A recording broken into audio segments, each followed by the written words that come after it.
As of 2023, probably everyone has heard of artificial intelligence as it made headlines around the world, and everyone is at least somewhat familiar with what is Chat GPT and AI art generators. So I've decided to look over it and to start from the very beginning, how the artificial intelligence started, where were its roots, and how it got to be where it is now, and most importantly, how can we use it for our own benefit, and what the future holds for us in terms of artificial intelligence. The first concept of artificial intelligence dates back 2,300 years, where in Greek mythology, Talos was described as an automaton, not a human, but not a machine, not a construction, not dead nor alive, something in between, not made from flesh, but behaving like one of us. However, a more realistic and more modern approach to artificial intelligence came in 1937, when a well-known scientist and researcher came up with the computational theory. In that theory, he hypothesized that a combination of zeros and ones could even simulate a human behavior. This sparked quite some interest, as it seemed to be theoretically true, and great minds gathered together to work on this new idea. And in 1943, there was the first schematics of a neural network, which was artificial, proving that the theory can be true. In the upcoming decades, great achievements were made, as artificial intelligence could solve simple mathematical problems, analyze statistics, or even have a simple conversation. In the 50s and 60s, the fact that a computer could have its own mind was borderline magic, but it was true. However, the Cold War was at its heat, and so other investments were seen as better ones. Research was abandoned, and so it seemed that the technology was abandoned. The other problem was that artificial intelligence was much more advanced than the current day computers, and they couldn't handle it. However, there was a new opportunity in the very late 90s, when companies such as IBM were developing the most magnificent computers the world has ever seen. The hardware technologies improved so much, and so researchers started working again. This time, artificial intelligence was used to solve very specific problems in the fields of mathematics, statistics, physics, medicine. However, the start of the AI that we have now started in 2012, when Google saw its potential and made huge investments to optimize its search engine. Not soon after, artificial intelligence started to gain even more attention when companies saw that it can be used by any consumer. Soon, various products started appearing, such as Alexa or Google Home, or even the early chatbots. And the improvement of these technologies is what brought us here to companies like OpenAI with their Chat GPT, as well as even AI art generators, as well as other chatbots, some of them being so realistic that people build genuine relationships with them, and even more applications capable doing tasks in minutes, which would take us much longer, hours or even days, to do their work much faster, to be able to do much more. However, we see now that it started to replace people. However, not for all. Others became much more efficient and could fully realize themselves. And this brings us to the question on how can we use it for our own benefit. And one way to answer this question would be to say that it all depends on our own creativity, as it's the one thing that artificial intelligence does not have. Artificial intelligence can help us do tasks by finding information, doing research for us, giving us ideas, writing a script or a plan. Some people even taught it to do taxes for them. In both industries, programming and art, it is being used to make the work much more faster and much more efficient. Industries that are so different and yet have similarities. Practically everything within digital space could be simplified to make our lives much more simpler. And knowing how many talented people are working on this technology to improve it even more, there's no doubt that it will be able to do even more for us in the very near future. And this brings us to the question of future. How far can it go? And the answer is again quite simple. It depends on us. It depends how we will use it, why we will use it, what laws will be made, how will superpowers use it. It can be a technology that will do absolutely everything for us in the digital space without us even knowing it. It will do our tasks, our chores, order food for us, pick videos that we like to watch, and even do our work. And once it enters the physical realm, it could be like our housemates doing chores for us, doing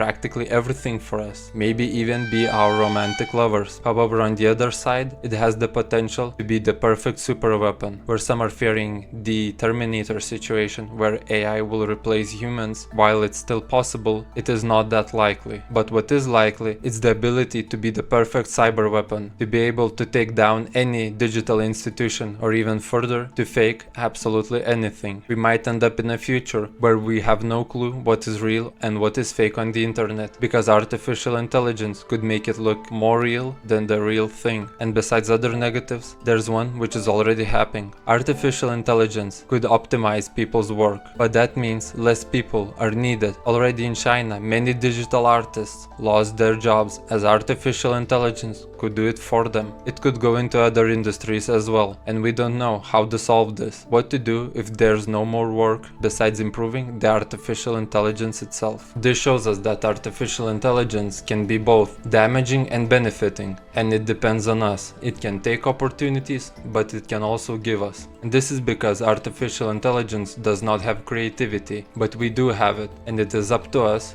to invent, innovate, and create. And artificial intelligence can make this work shorter. I want to thank for those who watched, and I know this video probably wasn't all that great. However, I do appreciate watching you, and I hope to see you next time.